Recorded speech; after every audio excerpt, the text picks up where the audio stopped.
DLMS initially has been standardizing a data model which has been used for the digitalization of the electricity infrastructure, particularly the smart metering.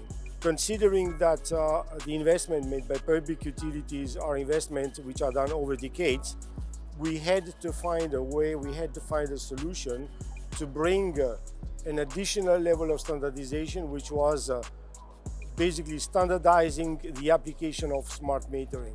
This standardization, to bring it to the market, forced DLMS to explore what is the minimum level of functionalities that the public utilities are asking for, understand them and standardize them. This step was a major step. We are raising the level of the interoperability, not only being compliant anymore with the data model, but being compatible with an implementation of this data model serving the electricity smart metering. Clearly, this is a major breakthrough for public utilities, which will permit to guarantee their multi-decade investment and also the scalability of their product, having the guarantee that no matter who is the manufacturers, the devices will always behave in exactly the same way.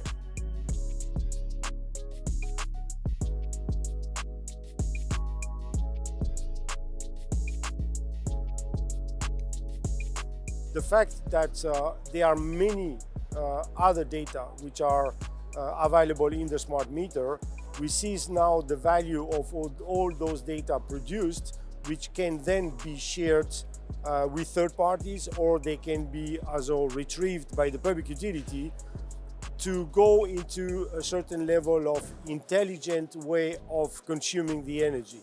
The fact that you digitalize now the data and you have a much better understanding when the data are produced, what type of energy you are consuming and when you need this energy at which cost. Now you can enter into a model which is the energy as a service. Therefore, you start to introduce now the concept of dynamic pricing. This aspect of implementing this type of flexibility for the consumer is something that has a lot of value, but it has also a lot of value for the public utility as well and for the distributor of the electricity.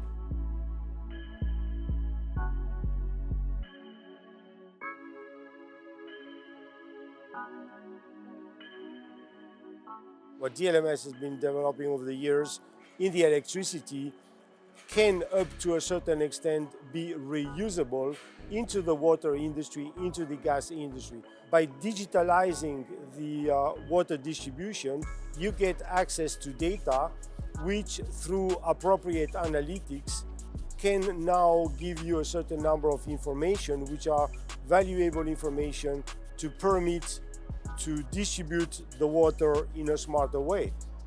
We can even imagine in a very short future that the same type of dynamic pricing that was implemented into the electricity, you can implement it as well into the water distribution.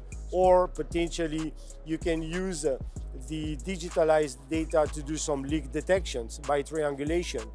This is also something that is currently already done, but is done with proprietary solution. And this is where the standardization is making sense, is again to bring a solution where all manufacturers can rely on an existing standard, devices being certified, therefore raising the level of trustability of what the public utilities are buying from the manufacturers, and in fine as well over the time also giving a solution to the public utility to reduce their cost of operation of their network.